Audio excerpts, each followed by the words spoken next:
Entonces, vamos, el título es el Aleph y la Tav, porque alguien puso en el grupo de Prepárate 180 y dice, bueno, el Alfa y la Omega es en griego, pero nosotros diremos el Aleph y la Tav en hebreo, en la lengua de labios puros. Y por eso es que yo esta tarde puse este título, el Aleph y la Tav, porque realmente todo lo que el Señor ha hecho está más allá de cuando empezó todo en la tierra y va más allá de cuando todo termine aquí en la tierra. En ese sentido, ahí está el Aleph y Tav, que es en quien fueron hechas todas las cosas. Pues bueno, ahí estamos. Vamos a ir viendo las diapositivas. Y dice la palabra, y seré su Elohim, y ellos serán mi pueblo.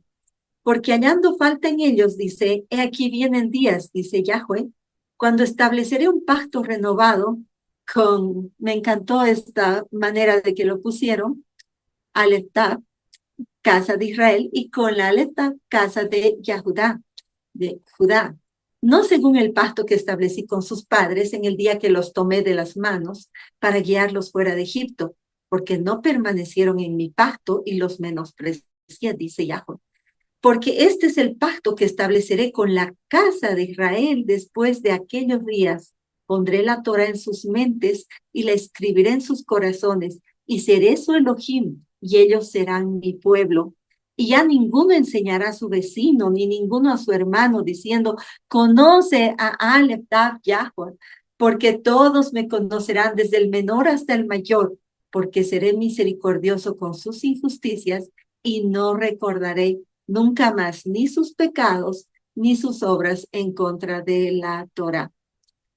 Pues lo hermoso de estudiar en familia, como estamos en esta tarde, en Prepárate 180, es que vamos aprendiendo juntos y como desde un principio se nos ha enseñado, y hoy decíamos que estamos de muy buenos discípulos, honrando a Dios y también agradecidos por Reinaldo y Cinti que nos han enseñado desde compartir las enseñanzas, desde ser fortalecidos aún en la tecnología para poder eh, de verdad replicar todo lo que el Señor, como dice la palabra, ya nadie enseñará, sino el Señor nos irá guiando cada vez más a su verdad, pero de la mejor manera, sistemática.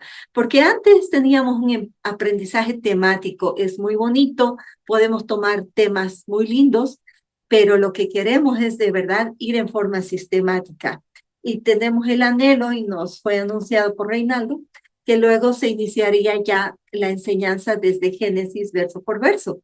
En ese sentido, todo esto que el Señor ha ido guiando a Dr. Mike, Viviana, Eli, eh, a todos los que de verdad nos está dando toda esta palabra, ha sido un preámbulo, un contexto de lo que luego el Señor irá guiándonos verso por verso desde Génesis.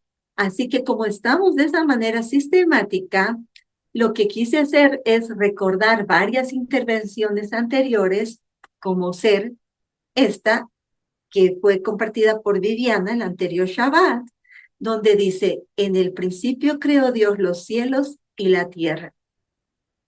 Reshit, decía ella, es la primicia y es Yeshua. Y también ella empezaba y decía, en el principio la tierra era vana y vacía. Lo físico y carnal no es nada hasta que aparece la luz. Y también es vano y vacío con la oscuridad que domina. Y el Espíritu se mueve sobre todos nosotros en las aguas. Y el Espíritu de Dios se movía sobre la faz de las aguas. Nos habla de aguas, refiriéndose a las naciones. Entonces vemos como el Espíritu se está moviendo para sacar a sus abejas, a las de su redil, y para llamar a sus ovejas perdidas que Él realmente vino a salvar. En ese sentido, para llamarlas y para que nos llegue su luz. Recordemos otra enseñanza hermosa de Dr. Mike. Decía la vida de Sara, entre genealogías, incluyendo los hijos de Abraham, que también vivieron en franca oposición, donde también hubo una promesa a Ismael, que 12 tribus iban a salir de él. Ahí tenemos las tribus de Israel por un lado, las tribus de Ismael por el otro, que igual todos terminarían volviendo al Dios de su padre Abraham.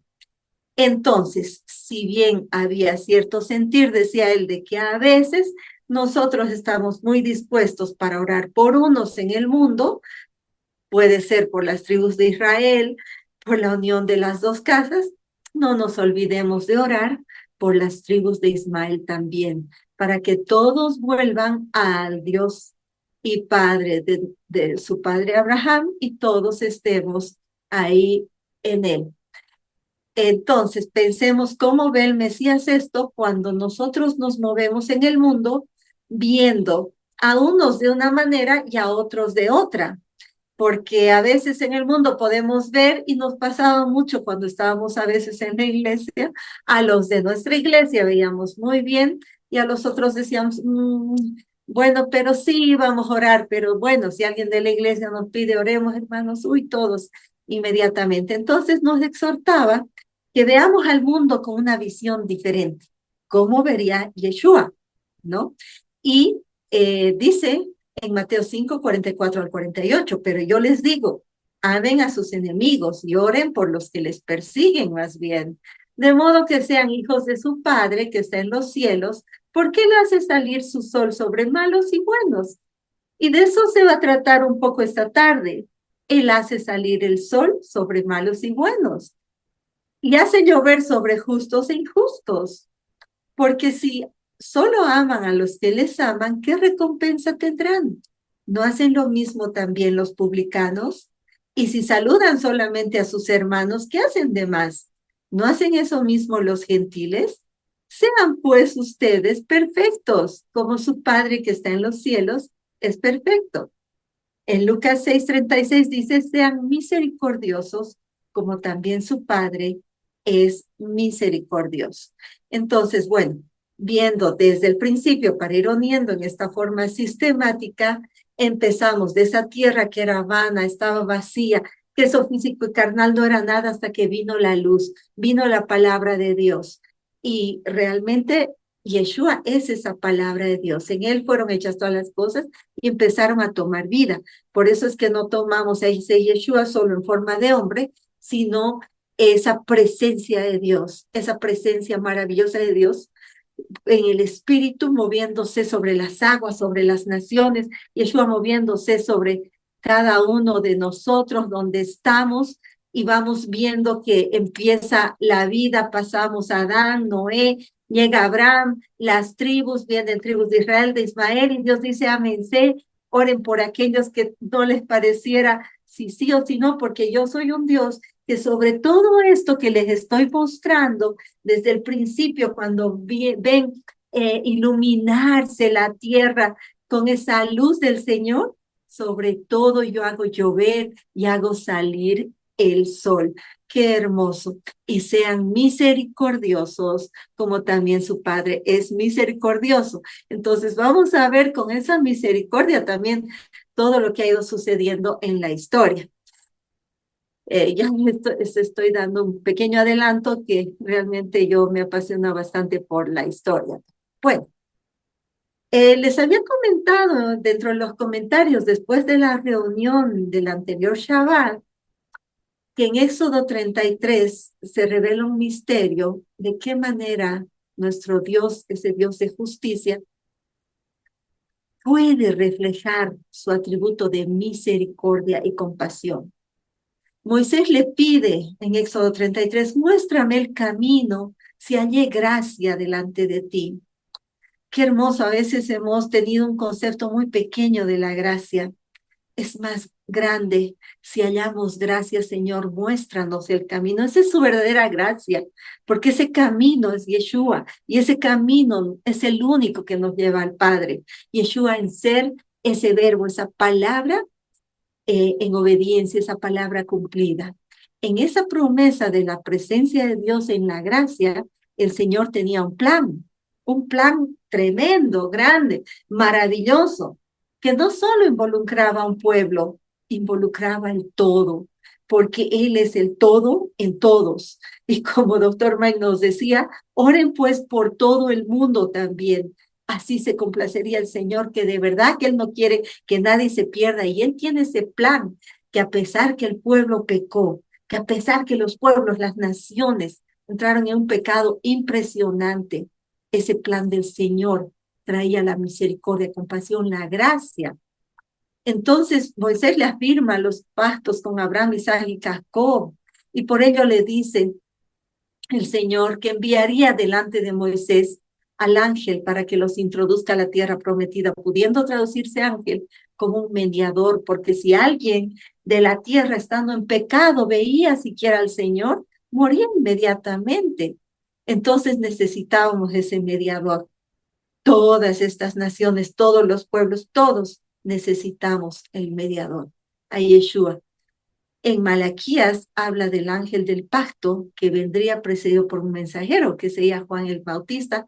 Por eso podemos entender que ese mediador es Yeshua, y se envía a Yeshua como mediador para que no los consuma por su pecado y rebelión. Y de verdad la tierra desde un principio, desde que estaba desordenada y vacía, de verdad mostraba un aire de pecado y rebelión. Pero es impresionante, y lo vamos a ver ahora, que en medio de eso nos pone a nosotros.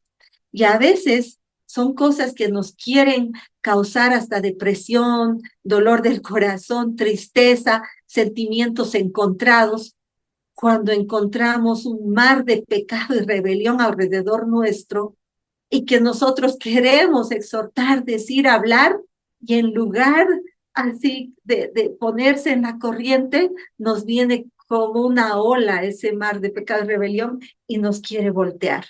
Por eso es bastante duro, pero hoy vamos a entender este plan del Señor.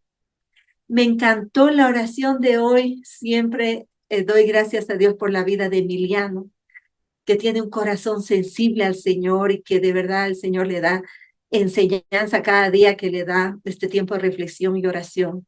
Y que en Deuteronomio 9, 26 al 29, él tomó y dice, el pueblo colma, me encantó, así lo dijo, el pueblo colma la paciencia del Señor porque no obedece y estaban expuestos a quedar sin entrar a la tierra prometida.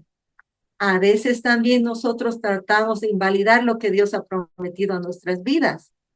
Y uno se preguntaría, ¿cómo tratamos de invalidar? No entendiendo este plan completo, viendo solo lo que se ve de nuestra ventana, ese poquito.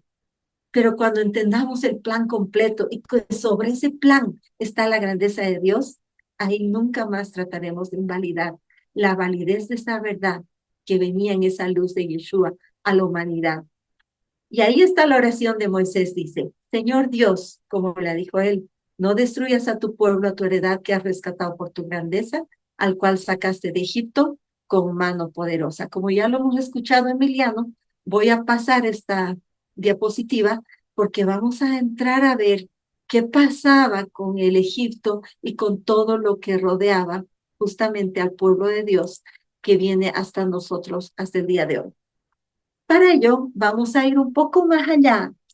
Cuando una tarde de Shabbat yo les estaba hablando de los sumerios, de las primeras civilizaciones y de cómo empezó más o menos todo este mundo a moverse en comercio, en política, en todas las cosas que empezó el mundo a crecer.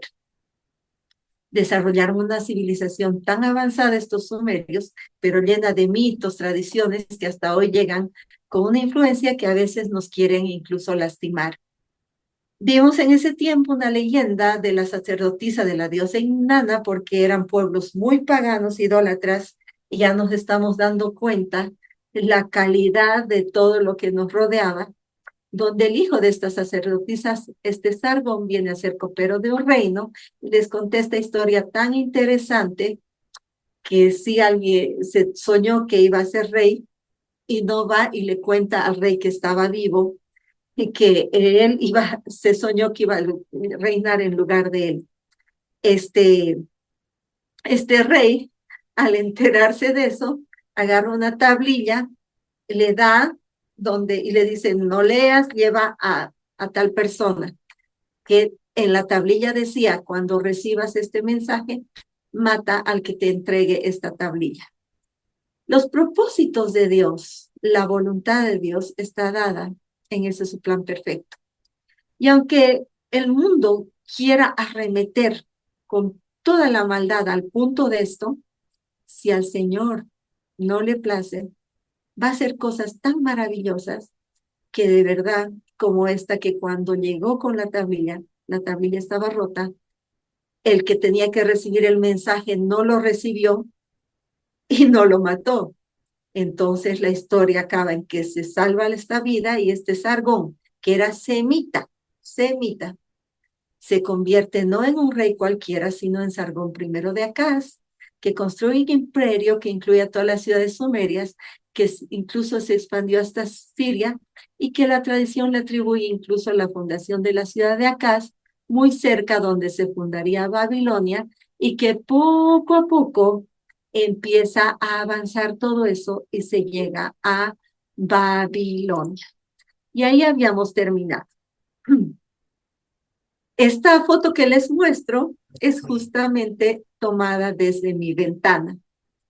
Y la verdad, por mucho tiempo les comento que yo veía así de chiquito el mundo. Sinceramente, decía, me olvidaba de que más allá hay mucho más. Y bueno, veía algo tan bonito, tan hermoso, tan bella es la creación de Dios, que yo decía, qué lindo, qué hermoso, estoy bien, gracias Señor. Y justamente en esta semana, orando, pidiendo al Padre que me dé la dirección para esta tarde, un amanecer de lluvia, me levantó el Señor. Y contemplando la belleza de su creación, le pedí al Señor que compartir en este día. En ese sentido, eh, yo empecé a orar, viendo la lluvia, la hermosura y todo lo que el Señor me mostraba, ¿no? Contemplaba y decía, Señor, cuán grande eres, cuán hermoso, cuán precioso. Y, y no hay pretexto cuando vemos la creación para no comprender el todo. El eterno es el todo en todos. El eterno es el todo en todos. Entonces, eh, este pasaje me encanta porque toda la humanidad es culpable. Toda la humanidad es culpable. Me acuerdo cuando compartió Emiliano, y todos que pensamos, ellos y nosotros, ¿no? Nosotros los buenos, ellos los más o menos, creo, por no decir más, pero nos hizo entender el Señor a través de la vida de Emiliano que toda la humanidad es culpable. Y se ha hecho manifiesto que la ira de Dios se abate desde el cielo sobre la impiedad y la injusticia de quienes actuando inicuamente cierran el camino a la verdad, porque lo que es posible conocer acerca de la divinidad lo tienen ellos a su alcance, como yo veía desde mi ventana, esa lluvia, ese amanecer, esos jardines, ya que Dios mismo se lo ha puesto ante sus ojos. En efecto, partiendo de la creación del universo, la razón humana puede descubrir a través de las cosas creadas las perfecciones invisibles de Dios, su eterno poder, el Aleph y la Ta, y su divinidad. De ahí que no tienen disculpa, pues han conocido a Dios y sin embargo no le han tributado el honor que merecía, ni le han dado las gracias debidas. Al contrario, se han dejado entontecer con vanos pensamientos, preocupaciones, ¿qué voy a hacer? ¿Qué va a pasar? ¿Qué va a hacer de mí, de mi familia? ¿Qué voy a hacer en esta situación? Olvidándose esa grandeza del Dios que nunca muere y cambiándolo por imágenes de personas mortales. Por eso es que nuevamente les exhorto a olvidarnos de que realmente continúa una imagen de un Yeshua con una figura mortal. Él entregó su vida en la cruz y ha resucitado en gloria, en ese nuevo cuerpo que a nosotros también nos está prometido. y en esa presencia del Altísimo y en ese todo que es esa presencia viva, Yeshua, la presencia de Dios, que Dios es el todo en todos y que está ahí la palabra, está su voluntad, está la verdad, está el camino, está la vida, está mucho más que en medio de lo que también hizo venir y tomar la forma corporal para entregar su vida por cada uno de nosotros y sufrir el oprobio por nosotros. En ese sentido, ya nos olvidamos de cambiar la imagen de un Dios incorruptible por imagen de personas corruptibles o mortales, o aún de pájaros, o de cuadrúpedos, o de reptiles. Por eso dice, Dios mismo ha dejado a la humanidad a merced de sus bajos instintos, degradándose la humanidad y envileciéndose a sí mismos. Este es el fruto de haber preferido la mentira a la verdad de Dios, de haber adorado y dado culto a las criaturas en vez de al Creador, que es digno de ser alabado por siempre. En ese sentido, vamos a seguir un poquito el hilo de la historia y vamos a volver a estos sumerios, pero como un puntapié inicial de lo que vamos a ir viendo en esta tarde. Los sumerios en el cuarto milenio antes de Cristo, luego pasan a los acadios, llegamos al imperio paleobabilónico, empiezan a expandirse, surgen grandes estados y haciendo que llegue a caer este imperio paleobabilónico, porque los asirios inician una fuerte conquista con Tiglat-Pileser III, que era su rey, en el siglo VIII antes de Cristo. Se apodera de Babilonia a Siria. Pero Babilonia no se queda tranquila, con constantes revueltas hasta que la dominación asiria dure solo siglo y medio. Pero aquí ya hay un tip. El Señor tenía en este tiempo, siglo VIII antes de Cristo, yo quisiera pedirles a todos si pueden poner eh, eh, en qué año los asirios tomaron cautivo al pueblo de Dios. No sé si pueden poner en el chat. 722, ay, perdón. Dale, Nico. Está muy bien. Genial, en el 722. Entonces, pues ahí estamos, en el 722. Nos hemos pasado de diapositiva, estamos acá. Seguimos un poco el hilo de la historia. En el 722. En ese sentido, eh, si vemos que en el siglo VIII, ¿no? Antes de Cristo se apodera Asiria de Babilonia, pues ahí entra en el 722, durante ese siglo y medio que están ahí dominando, es que realmente toman cautivo al pueblo y ellos empleaban el terror, incluso se les atribuye a ellos el haber inventado la crucifixión con la que entrega su vida nuestro Señor Yeshua, a ellos de tanto terror, durísimas torturas que ellos inventaban y creaban para someter a los pueblos que iban a someter, ¿no? Entonces, en la segunda mitad del siglo VII se ven enfrentados a la rebelión también de Egipto y empezamos a juntar todo ese alrededor de todo lo que de verdad estaba pasando en ese tiempo y donde estaba también el pueblo de Dios ahí en medio de todo esto. Y después se da una coalición de babilonios, elamitas, medos, y rodeados por ellos, finalmente se desmoronan y caen. Entonces, son los babilonios que se reparten con los medos el territorio de los asirios. Y el líder que llevó todo esto es este Nabopolassar, que aparece como el hijo de nadie. Qué interesante, ¿no? Porque de verdad es lindo saber que el hijo de Dios, y aquí lo llamaban el hijo del hombre, viene a salvarnos. Y que en la tierra había un rey que se llamaba el hijo de nadie. Y que de verdad, si hay personas que no han entendido el inmenso amor de Dios, pueden estar como este rey, como el hijo de nadie. Cuando el Señor viene y nos dice, tú puedes tener una identidad hermosa, ser hijo de Dios y convertirte en ese hijo del Rey de Reyes y Señor de Señores. Si tú eres humilde, y me encanta, porque este hijo de nadie, como un ejemplo también para nosotros, con humildad, con su humildad, logra convertirse en rey. Y casa a su hijo heredero, Nabucodonosor primero, porque el que conocemos bastante en la Biblia es, creo, el segundo, no sé. Yo no soy tan experta en historia, estoy investigando junto con ustedes. Entonces, si algo tienen, alguna observación, súper bienvenida. Y luego en los comentarios, ni qué sería después de la reunión.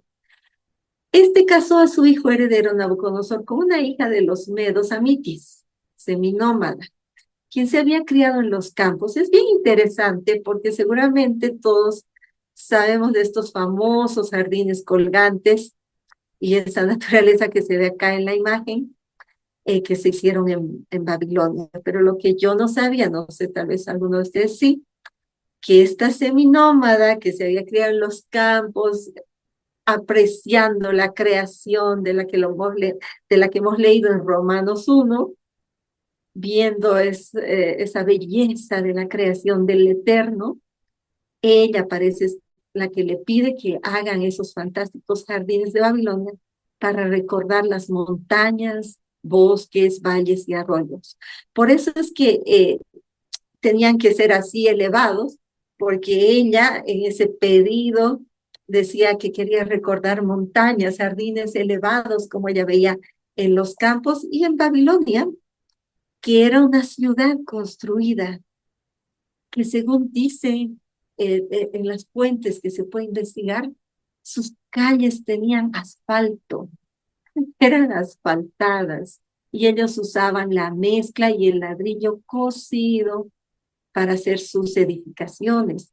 Entonces seguramente ella extrañaba mucho esa naturaleza viva, hermosa de la creación del Eterno, y pide que le hagan, y pues en medio de semejantes edificaciones, el Nueva York de ese tiempo, pues ahí le hacen esos jardines colgantes. Sin embargo, lo que quiero también resaltar en esto es que a pesar de ver la creación, como hemos leído Romanos 1, no tienen pretexto, no había pretexto para que busquen otros dioses, para que busquen muchos dioses, para que no quieran buscar como buscó Abraham.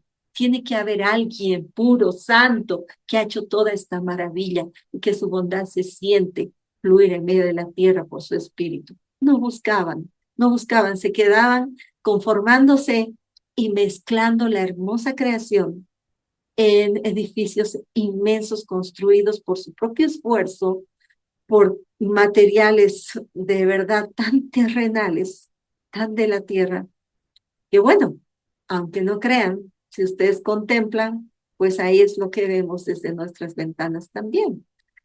Entonces, vamos a volver a esto de los mares, un poco al principio, porque todo esto uniéndolo me impresionó. En medio de todas estas presiones asirias, babilónicas sobre ciudades fenicias, etcétera, se conduce a su decadencia en el siglo sexto antes de Cristo, y dice, su lugar fue ocupado por los griegos y cartagineses. Pero lo que yo quiero resaltar aquí es justamente el mar Mediterráneo, los mares y todo esto que rodeaba el escenario donde todo se iba dando, ¿no?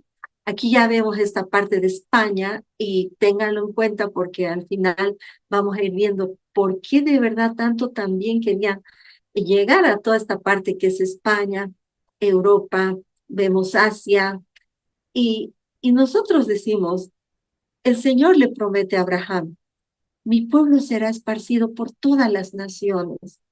¿Y cuál era la manera como lo iba a hacer? ¿De qué forma iba a unir Asia con nosotros que estamos, Cochabamba, Oruro, en Bolivia, en Estados Unidos, en tantos lugares, en Argentina? ¿Cómo iba a ser el Señor para todo esto? Y viendo todo este mapa donde nos muestra ya Cartago, nos muestra la parte de Asia, Yo digo, ¿cómo el Señor en su sabiduría fue haciendo tantas cosas a través de la historia? Me encantó cómo Viviana tomó como a Yeshua lo vemos a través de toda la escritura. Y la historia está dentro de la escritura y a Yeshua lo vemos en todo, en la escritura, en la historia, en el mover, en todo, porque Él es la vida, Él es la presencia de Dios que vino a dar vida a esas aguas, a esa tierra que estaba vacía, sin vida. Entonces ya voy contemplando los mares y digo, Señor, es impresionante cómo has ido saliendo de una manera tan sabia. Y bueno, sigamos viendo este pincelazo por la historia y dice, un rey babilonio conquista las ciudades fenicias y empiezan transformaciones en todo el Mediterráneo. Las riquezas se movían en todo ello. Y aún a veces nos ponemos a pensar, ¿no? Y decimos, gente tan rica en la tierra. Yo a veces digo, y a veces estamos contando el quinto, ¿no? Pero las riquezas también fueron usadas por el Señor para que el mundo se mueva. Y por eso se movían en todo ello, haciendo comercio y todo, y empiezan a surgir grandes protagonistas, fundando colonias, expandiéndose por todo el Mediterráneo. Y empieza ahí la expansión, la expansión. Pero ¿qué es lo que se tenía que expandir? Lo que se tenía que expandir era el pueblo de Dios. Pero ¿qué Dios iba a usar? A asirios malvados que los hagan escapar, que los hagan mudarse a otro lugar, tal vez crisis económicas que los hagan emigrar, situaciones que los hagan cambiar de parecer y tener que agarrar maletas e irse a otro lado. Es que Dios tiene sus maneras para mover a su pueblo, para hacer las cosas, y a veces no las entendemos. Por eso es que mucho tiempo que yo veía tan bonito paisaje de mi ventana, decía, qué lindo, estoy muy bien aquí. Y cuando el Señor me hablaba de ir a España, yo decía, ay, Señor, sí. Después, bueno, me empecé a entusiasmar y dije, sí, tiene que haber muchas más cosas, pero principalmente tiene que haber la voluntad de Dios en lo que estoy haciendo, ¿no? Entonces, eso es lo que nosotros tenemos que encontrar en medio de toda esta historia, esa riqueza de la voluntad y los propósitos de Dios, moviendo naciones, pueblos, economías. A veces decimos, ¿por qué mi país está pasando por esta crisis? Porque a veces es necesario para que el Señor mueva su voluntad en todo su pueblo. Aquí, de verdad, en todo tiempo, esa es la razón de todas las cosas, porque Él es el todo en todos y sobre todas las cosas. Entonces, surge el proyecto de este Nabucodonosor segundo para asegurar sus fronteras frente a los faraones egipcios y ya pone sus ojos en los reinos de Israel y Judá. Conocemos la historia bíblica y tal vez ya cuando vayamos verso por verso vamos a ir profundizando seguramente en las enseñanzas que recibamos posteriormente. Sin embargo, ahora le damos un pincel a esto de que Nabucodonosor ya puso sus ojos porque también había propósito en él, ¿no? De fortalecerse frente a los pueblos que estaban ahí peleando y todo eso y quería realmente ver, había mucha sabiduría en el pueblo de Dios, había algo diferente. ¿Por qué? Cuando habíamos empezado, cuando Moisés le dice, Señor, dame la gracia, le dice algo muy interesante, Señor, dame la prueba de que he hallado gracia delante de ti. ¿Y sabes cuál era la prueba? Le dice, Señor, que nosotros seamos diferentes a todos los pueblos de la tierra. Que esa sea la prueba de que realmente hemos hallado la gracia. Y como vimos en ese pasaje, de que hemos hallado el camino, que hemos hallado a Yeshua, la verdad, la vida para ir a ti finalmente. Entonces había una diferencia, había una sabiduría inusual, impresionante. Entonces en ese momento estaban empezando a escribir la palabra y es ahí que se permite la entrada a Samaria, a la capital del reino del norte. Se entran. Y también el reino de Judá, que estaba al sur, más pequeño, más compacto, estos de Judá aceptan convertirse en vasallos de los asirios, porque el mismo rey de Asiria, así con toda la maldad, él mismo les advierte, los exhorta, porque estos del reino de Judá en ese tiempo que estaban temblando, iban a correr al Egipto a pedir auxilio, iban a volver a Egipto. Y Dios nunca hubiera sido su voluntad que ellos vuelvan a Egipto. Y Dios mismo usa al rey asirio y les dice, cuidado, vayan a Egipto. Y les aseguro que ustedes conocen, hay una palabrita que me encanta que les dice. No sé si alguno de ustedes se acuerda la palabra que usa el rey de Asiria para advertir al pueblo de Judá que no vuelva a Egipto. Les dice que ellos iban a hacer como, no sé, a ver, para un poquito descansar de las diapositivas y poner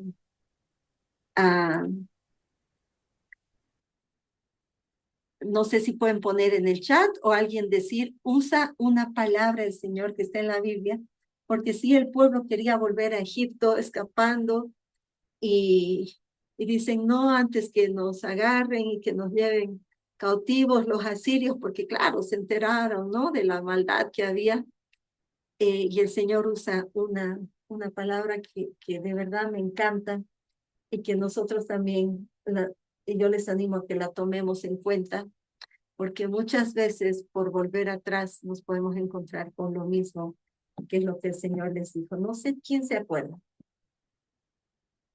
Vamos a darnos un respiro para hacer un poquito de memoria, qué es lo que les dice el Señor, y más o menos si alguien conoce esta historia de cuando Judá quiere volver al Egipto, de donde Dios le dice, acuérdate que yo soy tu Dios, que te saqué de la tierra de Egipto.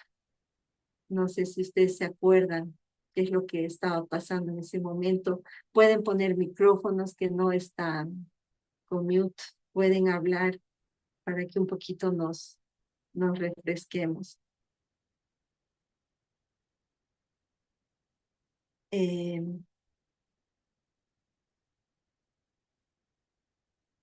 Tal vez en el chat, no estoy revisando el chat.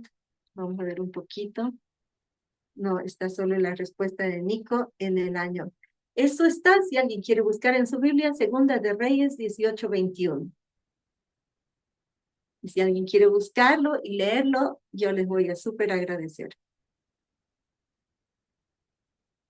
Y si tienen unas dos versiones de la Biblia, mucho mejor. Segunda de Reyes 18:21. ¿En quién está tu confianza? ¿Has entendido quién es el todo en todos? ¿Has entendido la grandeza de tu Dios? ¿Has visto sus propósitos en tu vida? Sí. En este báculo. Abby, adelante, puedes desmutearte. Contanos un Gracias, poquito, Geraldine. Entonces, Segunda de Reyes 18:21, lo leo. por favor. Ok. He aquí que confías en este báculo de caña cascada, en Egipto, en el cual si alguno se apoyare, se le entrará por la mano y la traspasará. Tal es Faraón, rey de Egipto, para todos los que en él confían. Qué ¿Continúo? tremendo. Por favor, un versículo más. Ok. Y si me decís, nosotros confiamos en el Señor nuestro Dios, ¿no es este aquel cuyos lugares altos y altares ha quitado Ezequías y ha dicho a Judá y a Jerusalén, delante de este altar adoraréis en Jerusalén? Qué tremendo, ¿no? Abby, a mí me encantaría que nos comentes un poquito qué te parece esto. Me parece la verdad impresionante y recuerdo cómo hubo, si mal no me equivoco, un único rey que no regresó a Egipto, que fue David, porque Salomón volvió por caballos y demás, me hace recordar eso. Y sí, me parece impresionante y lo podemos aplicar hoy a nuestro día a día, donde Egipto puede ser el mundo y nuestra confianza no puede estar en las cosas de este mundo, en el faraón de este mundo, sino puesto nuestros ojos en el Señor y en su reino. Amén, qué lindo y gracias por la participación Avi y Sakai, que también lo escuchamos y para Acá quiere nosotros es decir. una bendición escucharlo. Oh, sí, la verdad que estuve enfermita esta semana, estuvimos en el hospital, estuve internado y gracias a Dios hoy en Shabbat pudimos volver a casa. También le agradecemos al Padre por eso, a nuestro Señor que es el único en el que podemos confiar. Gloria a Dios, Avi. Por eso el Señor al principio nos guiaba a orar por los nietos. Y qué impresionante cómo es el Señor.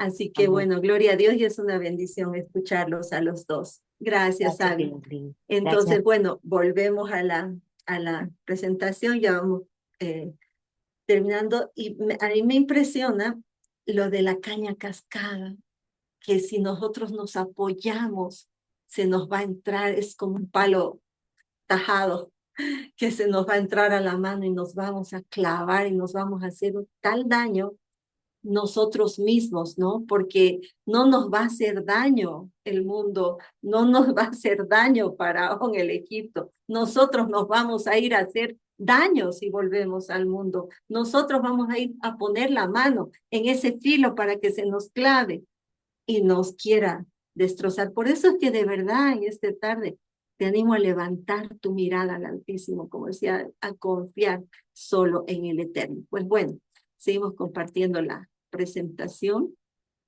y continuamos. Pues ahí estamos.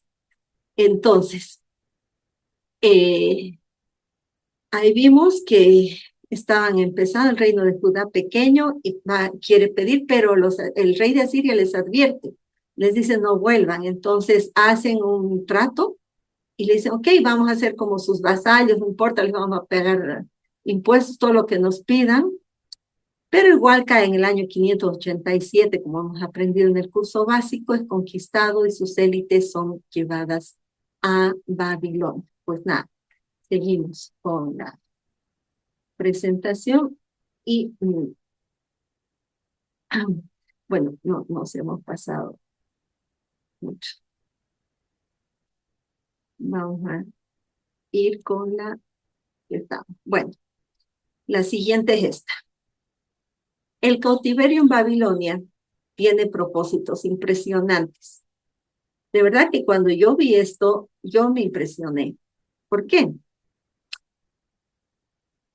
Una cosa que el Señor me guiaba en ese amanecer lluvioso cuando oraba y le decía, Señor, ¿qué quieres que se comparta?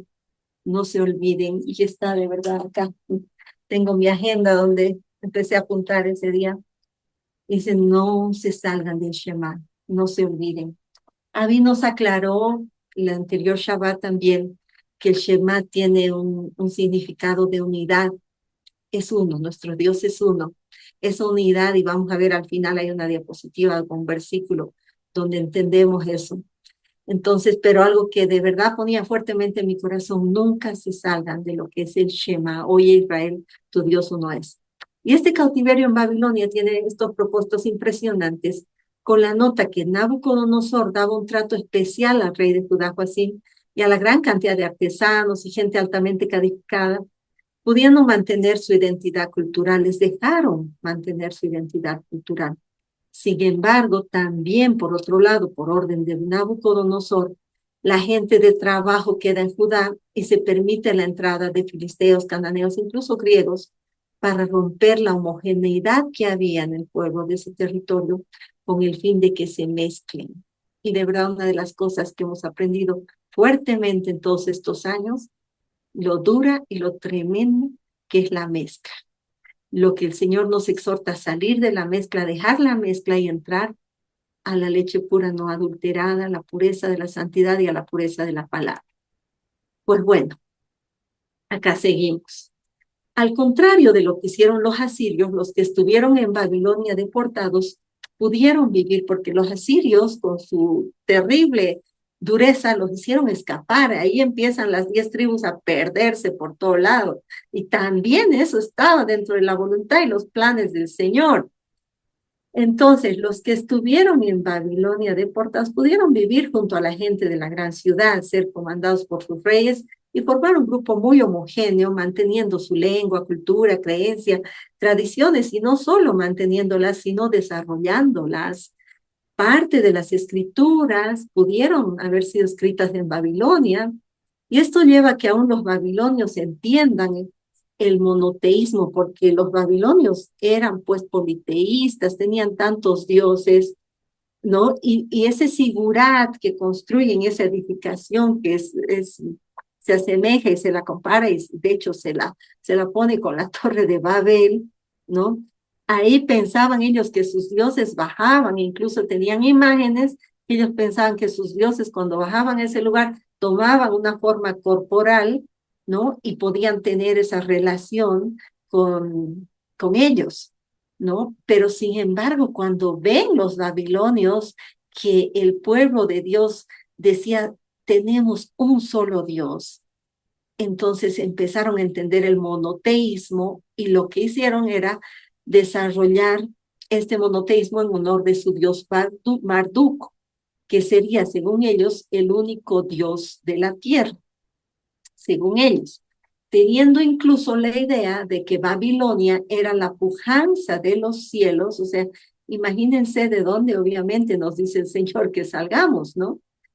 Y Babilonia, la ciudad donde el lujo es inagotable, que está ellos decían, esta Babilonia es el lujo inagotable, es el centro mismo de está entre el Tigris y el Éufrates, que lo hemos visto que de verdad está también en la palabra donde puso el Edén.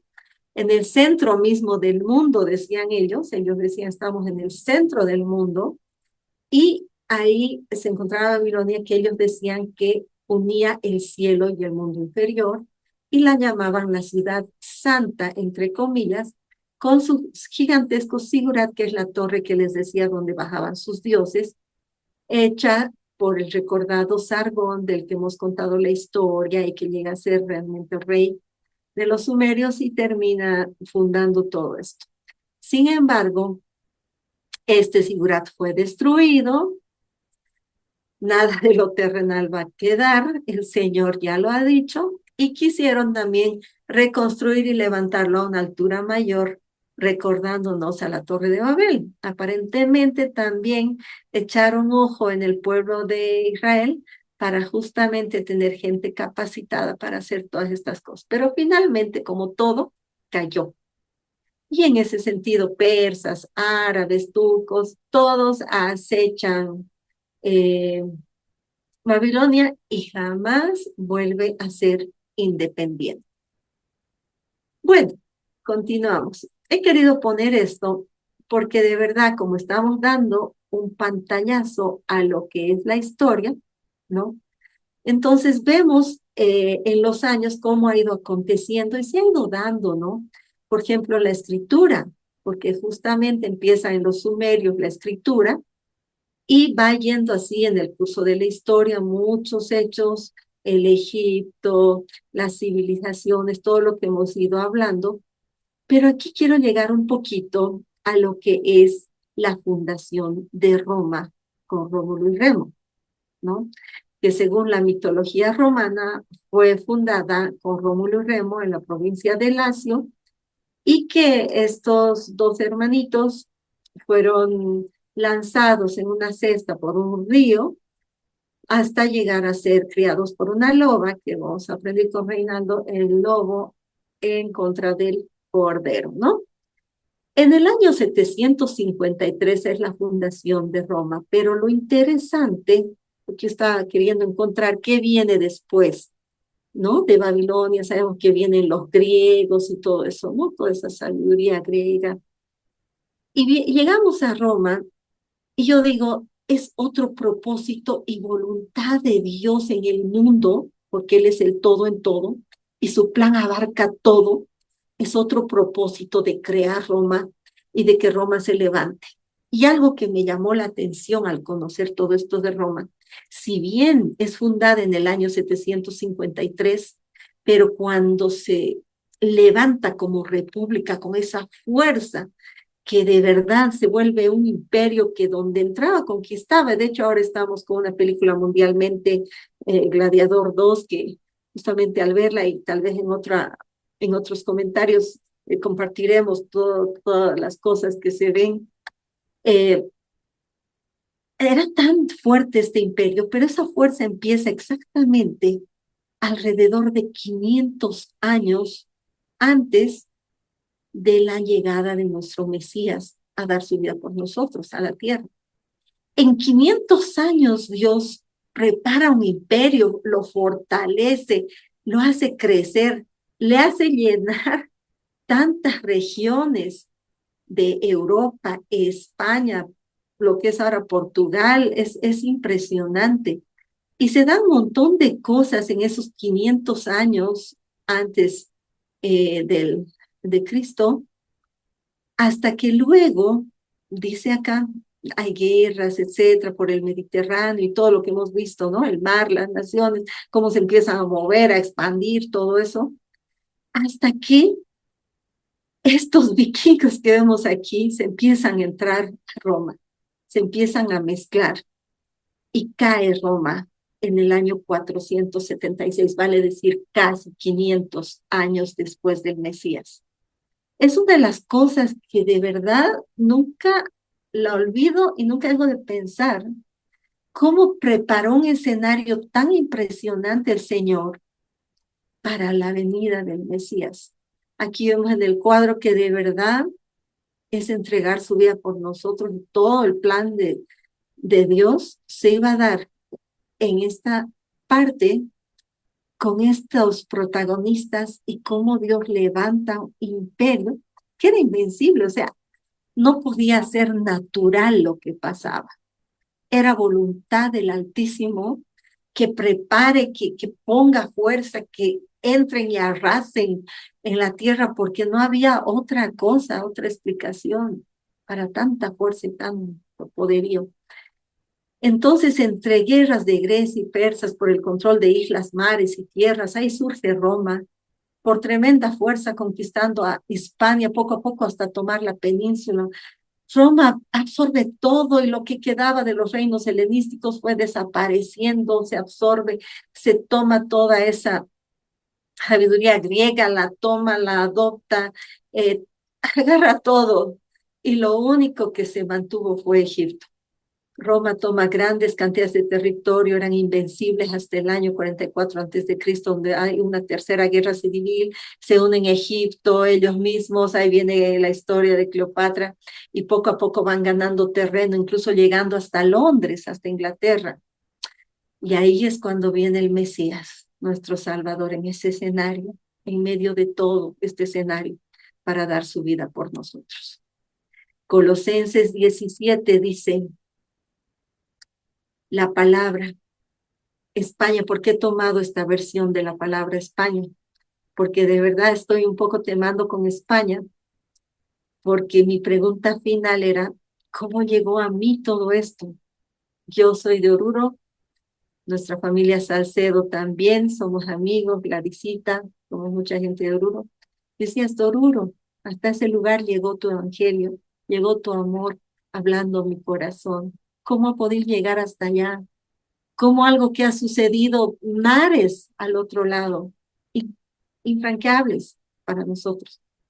Una Bolivia sin mar, no podríamos explicarnos. Y dice, Dios ha creado en él todas las cosas. Todo lo que existe en el cielo y en la tierra, lo visible y lo invisible, sean tronos, dominaciones, principados o potestades, todo lo ha creado Dios por Cristo y para Cristo. Cristo existía antes que hubiera cosa alguna y todo tiene en él su consistencia. Juan 14, 8 al 13. Entonces intervino Felipe y le dice, Señor, muéstranos al Padre y con eso nos conformamos. Yeshua le contesta, llevo tanto tiempo viviendo con ustedes y aún no me conoces, Felipe. El que me ve a mí, ve al Padre. Y si es así, ¿cómo me pides que nos muestre al Padre? Que os muestre al Padre. ¿No crees que yo estoy en el Padre y el Padre en mí? Lo que yo os he enseñado no ha sido por mi propia cuenta. Es el Padre quien realiza sus obras viviendo en mí. Debéis creerme cuando afirmo que yo estoy en el Padre y el Padre está en mí. Dad crédito, al menos a las obras que hago. Os aseguro que el que crea en mí, hará también lo que yo hago, e incluso cosas mayores, porque yo me voy al Padre y todo lo que pidas en mi nombre os lo concederé para que en el Hijo se manifieste la gloria del Padre. Esa gloria que veíamos al principio manifiesta esa presencia viva, esa gloria desde el momento en que vimos que la tierra estaba vacía, desordenada.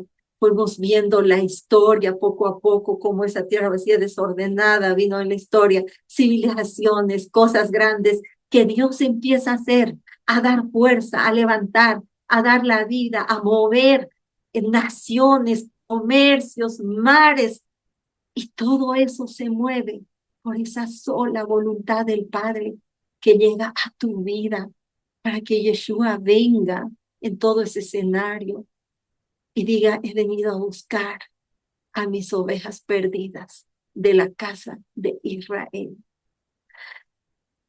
Cuando van a apresar a Yeshua, los soldados romanos, esa Roma llena de fuerza, de poderío, invencible, que de verdad veíamos que entraba a los lugares y arrasaba. Cuando van por Yeshua, es impresionante este pasaje. Juan 18, lo voy a leer de la palabra. Habiendo dicho Yeshua estas cosas, salió con sus discípulos al otro lado del torrente de Cedrón, donde había un huerto en el cual entró con sus discípulos. Y también Judas, el que le entregaba, conocía aquel lugar, porque muchas veces Yeshua se había reunido allí con sus discípulos. Judas tomando una compañía de soldados. No sé si alguien me puede poner en el chat cuántos soldados tendría una compañía romana de soldados. Y alguaciles de los principales sacerdotes y de los fariseos fue allí con linternas y antorchas y con armas. Pero Yeshua sabiendo todas las cosas, Yeshua sabiendo todas las cosas que le habían de sobrevenir, el plan eterno, el plan completo de Dios, el plan total, el todo en todos. Él ya sabía, se adelantó y les dice, ¿a quién buscáis? Le respondieron, a Jesús Nazareno. Yeshua les dice, yo soy, yo soy. ¿Recuerdan? El yo soy el que soy. Y estaba también con ellos Judas, el que le entregaba. Y cuando les dice yo soy, esa compañía retrocede y cae a tierra. Qué tremendo, de verdad, ese poderío cayendo a tierra ante la sola presencia del Eterno, ante el yo soy, el que soy. Qué tremendo. Cuando todo esté dominado por él, dice la palabra, entonces el Hijo mismo se pondrá bajo el poder de Dios. Yeshua vino a buscar una a una, como escuchábamos en la canción del principio, a las ovejas perdidas de la casa de Israel. ¿Y cómo llega a nosotros? Es una pregunta muy interesante. ¿Cómo llega a nosotros? Es algo que de verdad es, como les decía, yo me puse a pensar, a preguntarme y me decía, ¿cómo llegó a mí? Y quería, bueno, voy a intentar compartir algo para, para que, con lo que entendí, cómo de verdad llegó hasta las Américas todo esto, ¿no? Y yo dije, Señor, ¿cómo tú llegaste hasta donde yo estaba? Y a ver si lo logro. Denme un segundito. Este trailer lo voy a volver a poner. A finales del siglo XVI, China concentra una cuarta parte de la población del mundo y representa un 40% de la riqueza del planeta. En el Imperio Ming, los impuestos se recaudaban en especie, un sistema poco eficaz para una economía tan desarrollada. En 1580, el secretario del emperador, Saint-Just modificó completamente el sistema tributario y la unidad de recaudación pasó del arroz a la plata. Pero había un problema. China no tenía plata. Solo los españoles, establecidos ya en Manila, estaban en condiciones de atender esta necesidad de manera estable y con garantías de calidad, gracias a la plata de América. Esta confluencia de intereses conectó las dos economías más potentes del mundo en ese tiempo, la hispana y la china, los Austrias y los Ming. Realmente no deja de impresionarme. Este es un tráiler de la película España, la primera globalización que les comenté, donde de verdad nos confirma cómo salieron los barcos de Colón. No lo dicen ellos, pero otros historiadores dicen que esos barcos venían llenos del pueblo de Dios, de judíos y también de las otras tribus. Lo impresionante es que cuando llegan a las Américas también ya son bien recibidos porque ya escapando de los asirios había llegado pueblo de Dios ya a las Américas. Cuando no son bien recibidos es cuando empiezan a venir con un afán de llevarse la riqueza y también de traer una religión con la que el pueblo de Dios no compartía, y ahí es donde empieza el rechazo y la confrontación, pero igual llegan a someter a los pueblos que estaban acá, ¿no? Entonces, así como había nativos en las Américas, también viene el pueblo de Dios y nosotros, como siempre hemos aprendido, no sabemos si hemos llegado de una forma u otra al Señor, si hemos llegado como de verdad la simiente pura o hemos sido injertados como Ruth, pero de alguna u otra manera ha llegado ese amor de Dios a nosotros, esta palabra de la cual estamos compartiendo, de alguna u otra manera ha llegado el todo hacia nosotros. Intereses se han movido, economías. Y yo me preguntaba y decía, tantas naciones, rusos, chinos, el Asia, el África, y justo estaba un poco investigando, ¿no? Por ejemplo, a los rusos, a los judíos que vivían en Rusia, los llaman los askenazíes, los askenazíes. A los que han estado por España, por Francia, son los sefardíes, por Portugal, y así está involucrada el Asia, Rusia, África, España, América del Norte, América del Sur, y más aún en América del Sur, que han venido en Centroamérica y América, los españoles y todo el pueblo de Dios han venido, no han venido a matar a la gente, han venido justamente a mezclarse, a hacer familia. ¿Por qué? Porque estaba la promesa de Dios que iba a llegar hasta nosotros todo esto. Entonces, en esta tarde hemos dado un pantallazo a todo lo que es la historia y de verdad hemos ido viendo todas estas civilizaciones y todo lo que realmente el Señor nos ha ido mostrando para que finalmente terminemos con esta diapositiva que nuevamente vuelvo a compartir para llegar a la diapositiva final. Hemos pasado toda esta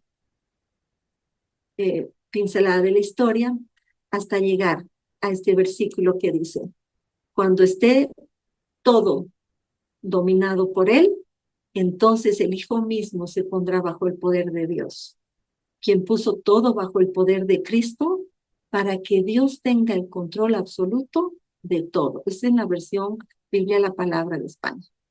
La otra versión dice, y cuando todo le haya quedado sometido, el Hijo se someterá a quien se lo sometió todo, para que Dios sea soberano en todo.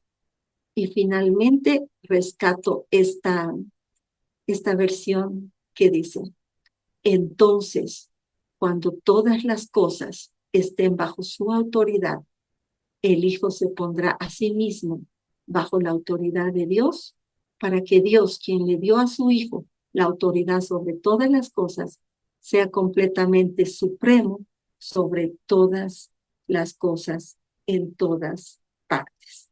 A Dios sea la gloria, el eterno poder toda la alabanza y toda nuestra adoración, todo el más alto honor, todo al Padre en el nombre de Yeshua.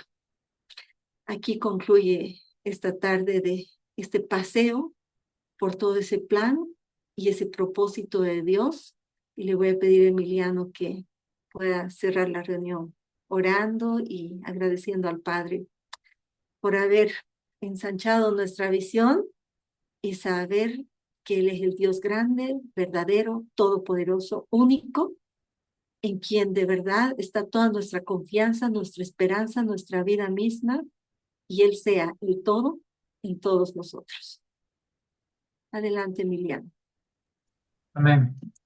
Gracias, Señor, gracias por este día, gracias por esta enseñanza increíble, Señor, gracias por haber pasado por distintos puntos de la historia, Señor, sabiendo que vos estás en control de absolutamente todas las cosas, Señor, viendo tantos imperios pasar, tantos reyes, tantas doctrinas, Señor, doctrinas de hombres, Señor, pero al final siempre volvemos a ti. Al final tú eres el que hace todas las cosas posibles en todas las cosas, Señor. Al final, Señor, tu Hijo Yeshua va a reinar sobre todo el universo y todo lo que vos dijiste sobre él se va a cumplir, Señor. Y lo que dijiste sobre nosotros también, Señor, que vamos a ser tu pueblo, que vamos a ser un pueblo de reyes y sacerdotes, Señor.